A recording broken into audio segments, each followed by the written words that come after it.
രജിസ്ട്രാറുടെ suspension കോടതിയിലിരിക്കുന്ന കാര്യമാണെന്നും കൂടുതൽ പ്രതികരിക്കാനില്ലെന്നുമായിരുന്നു Congress syndicate അംഗങ്ങളുടെ പ്രതികരണം. സിൻഡിക്കേറ്റ് യോഗത്തിൽ നടന്ന സംഭവങ്ങളെക്കുറിച്ചുള്ള ചോദ്യങ്ങളോട് കൃത്യമായി പ്രതികരിക്കാനും കോൺഗ്രസ് അംഗങ്ങൾ തയ്യാറായില്ല. കോൺഗ്രസ് അംഗം പറഞ്ഞല്ലോ, ഇത് കോടതിയിലിരിക്കുന്ന കാര്യമാണ്. അത് കോടതിയുടെ തീരുമാനം വരട്ടെ. ഇതിനെക്കുറിച്ചുള്ള തീരുമാനം കോടതിയുടെ ഒരു തീരുമാനമാണ്. ഞാൻ പറഞ്ഞല്ലോ, അത് കോടതിയിലിരിക്കുന്ന തീരുമാനമാണ്. അത് ഞാൻ പറയാം, കോടതിയുടെ ഒരു തീരുമാനമാണ്. ആ കോടതി തീരുമാനിക്കും.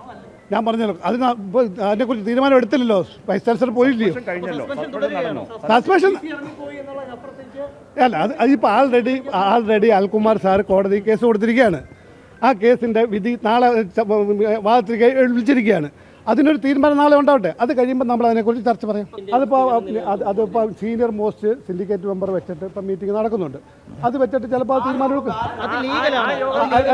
അതിനെക്കുറിച്ച് ആധികാരികമായിട്ട് പറയാൻ നമ്മളല്ല. ഇതുമായിട്ട് ബന്ധപ്പെട്ട് ഇതുമായിട്ട് ബന്ധപ്പെട്ടിട്ട് കോടതിയിൽ ഇരിക്കുന്ന ഒരു കാര്യമാണ്. അതിനെക്കുറിച്ച് എനിക്ക് കൂടുതൽ പറയാൻ ഒക്കത്തില്ല.